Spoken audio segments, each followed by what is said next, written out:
Hello, I am Cadet Chief Master Sergeant Bush, and I'm going to show you how to do your hair. So first of all, I'm going to start with the products that I use. Elastic bands. I'll also use bobby pins. I use leave-in conditioner, hair gel, hairspray, and I have a paddle brush that is like it's like the softer bristles, so it smooths your hair out a lot better, and a rat tail comb. So I usually have my hair up before I do it from the day, so I take it out. And then I'll start by brushing it. This is where I pick where I want it to be parted. I usually, if it's an encampment, I'll like switch the part every day. And then I use my rat tail comb to brush it out right away. And then I'll take my paddle brush and brush it out some more. You do a lot of brushing, and then after that, you can just run your hands underneath the water and wet it down. I like to use a spray bottle. Water is your best friend. Use a lot of it. So I get this all over, and then I take my rat tail comb again and I brush it down. If you're trying to do your hair and you want it to be flat and it's not flat, use more water. So then, this is where I get my hairband. I like to use the ones for thick hair. I have really thick hair, and it holds it in place a lot better. And then I take my leave-in conditioner, and this is important because it protects your hair when it's got a bunch of products all over it. You don't just want to put a bunch of hair gel and hairspray on top of it and not moisturize your hair because it will destroy it. So I put leave-in conditioner all over. And then I start to sort of like tuck it behind my ears, and this is where I start kind of like shaping how I want my bun to look. So after I have the leave-in conditioner in, I take a little bit of hair gel and I squirt like a pea-sized amount in my palm. Then I rub it all over my fingers, and I just take my palms and run it over my head again. And I like to pull it behind my head, and I take my rat tail comb and I just brush it as flat as I can get it. Make sure you don't miss. I have a bunch of little baby hairs right here, so just beware of those. And I'll brush all the way around. I know sometimes I'll actually make a part right here, so I'll do that now. And then you'll kind of have like 3 sections. So you'll have this section on the side. You'll have one, if you can see that, going back. And you've got one more coming around the front.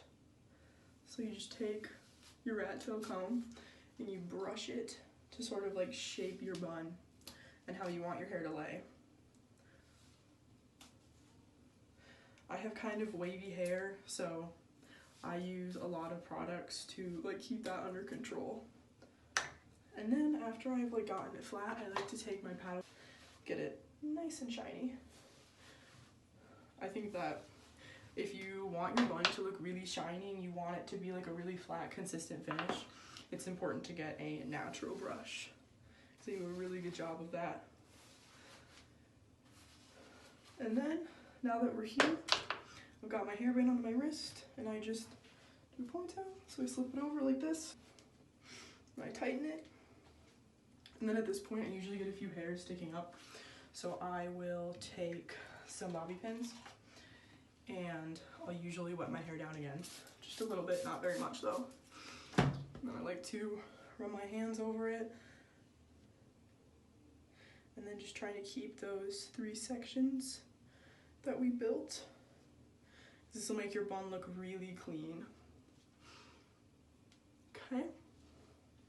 So then, to make sure that there is no like bumps or anything from my ponytail, I take my hand and I run it along, and then with all the extra gathered hair, I slip a bobby pin over it close to the base of my ponytail, and that way when I wrap my bun up, it'll be hidden. So I like to do the same on the other side. Sometimes I do 2 or 3 depending on what my bun is looking like. Remember to keep those 3 sections. So we push it back, and then we slide a bobby pin up to hold it. Your bun will look a lot more professional if you use them, but you try to keep them hidden. So try to use as many bobby pins as you need, but try to keep them hidden. And then this is where I take my hairspray and I go over what I did. This is where you develop the helmet hair. Hair products is based on a lot of preference. So if you, and then I take more water and I go over it.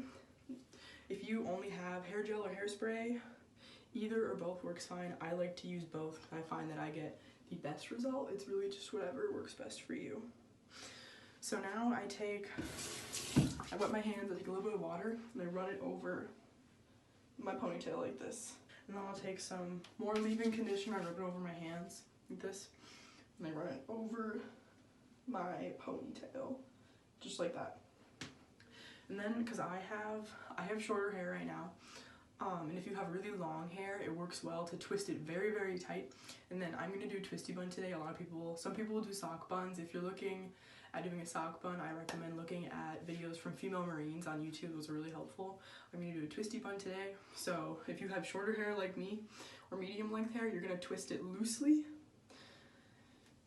Then when you wrap it, you're going to wrap it around like this, and you're going to try to hold the shape of it like that. And then you're going to take your bobby pins, and this is how I like to do it. While holding that bun in place, you take your bobby pins, put one here, and then you put one across from it. Then do the same for the other side. So here it's like you're making two lines of bobby pins that intersect perpendicularly. And I'll do that again over here. And you want to push your bun against your head so it's flat, and you grab some hair, and then you twist the bobby pin. And then I'll usually do 4 more. So that'll look like this. Remember to push the bun against the base of your head to get it nice and flat. And then if your bun is flat against your head and you pushed it against your head while you were pinning it down, it won't move at all. Last one.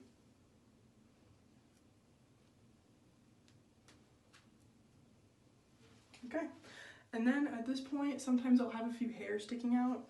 So this is where I would take either another hairband or an elastic. I like my little elastics. So I'll slip it over my bun just to catch all of the little hairs. And if you get ones that match your hair color, you won't even be able to see it.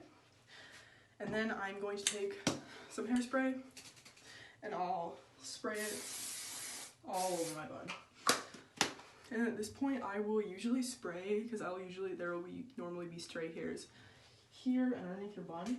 So I'll spray there, and then I will tuck them, like I'll smooth it out, I'll tuck them back up underneath my bun, sometimes into the bobby pin.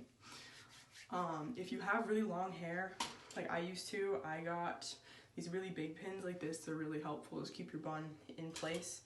And if you also have really long hair, right when you twist it up, slip a hairband over it. But if you have medium hair, I think it works out really well to not use a hairband. So thank you. Alright, I'm going to be talking a little bit more about hair. We're going to be going through some of the regulations that are a little bit more nitpicky and some of the stuff that I might not have covered previously. So right now we're going to go over short hair. So what are you going to do with your hair? What should it look like if it is too short for a bun? Then we're going to be going over ponytails, locks, braids, or cornrows, and hair accessories. And then all of the information that I pulled for this slide is in CAP Regulation 39-1, and this is the newest updated one from the 5th of March this year. So there is a few new things, but most of it is the same. So for short hair, it should extend, this will be if you can't put your hair up in a ponytail or a bun, it should extend no more than the bottom edge of your collar, and around the whole length of your head it should be relatively equal length. And then if you have bangs, some of you will have bangs that maybe don't have short hair, that's okay. And your bangs shouldn't be touching your eyebrows, and if you pretend to draw like an imaginary line going through your eyebrows, your bangs should not extend below them either. And then this goes for all females. You shouldn't have any loose ends or like flyaways or baby hairs, whatever you gotta do. I like to use, sometimes I take a toothbrush and I just have like an old toothbrush that I use for this, and I'll put a tiny bit of gel on that, and I'll use it to smooth down my baby hairs and all of the loose ends. And then bobby pins are really helpful too. And lastly, for short hair, if you have short hair and you want to pin it back, make sure you don't get, it's referred to as a rooster tail in the uniform manual. Mainly, this is just going to be if you pin your hair back all the way, and in the back it'll like turn up like a little rooster tail. You want to avoid that. Now we're going to move into ponytail. The type of people that would use a ponytail would be if your hair is too long to keep it down and extends past your collar, but it's not quite long enough for a bun. Now, I did have hair like this at one point. Instead of just putting it in a ponytail, what I did instead was I actually did one big French braid, and then I tucked the end underneath, and that worked out really well for me. But otherwise, if you're going to do a ponytail, it'll be a single ponytail, so no pigtails, no additional anything, just one single ponytail, and it shouldn't exceed the length and bulk standards for a bun. So it shouldn't come off the base of your head more than 3.5 inches, and it shouldn't be wider than your head. And it also should not extend past the bottom edge of your collar. Pretty simple stuff so far. Now we'll go into hair accessories. So this is a relatively new thing. This was just updated this year. Scrunchies, headbands, and barrettes, those are all accessories. Those are now authorized for wear.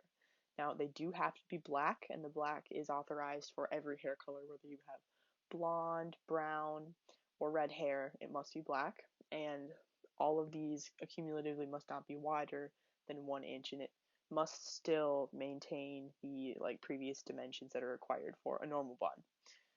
And then as far as hair ornaments goes, if it's ribbons, beads, or jeweled pins, which is what's listed in the manual, those are not authorized whatsoever. And a little caveat, despite the accessories such as the scrunchies and headbands being authorized, if your hair still remains within the previous dimensions and regulations, I would personally advise against it for the sake of looking professional and put together when you're doing your hair. Right, and then lastly, we will move into locks, braids, and cornrows. So locks and cornrows are now authorized for wear, and if you're looking for the specific definition of a lock or cornrow, it can be found in the regulations themselves. I'm sure most of you have a relative idea. They should not be wider than 1 inch or 1/4 inch for micro braids, and they all need to be a consistent width. They shouldn't be different. They should all be the same. And then as far as braids, I've seen people do braids just to kind of dress up their bun a little bit. Some people will put it back into a ponytail and then braid it and wrap it up. Braids are acceptable as long as they're conservative in nature. All right. Thank you for listening to the rest of my presentation, and have a good night.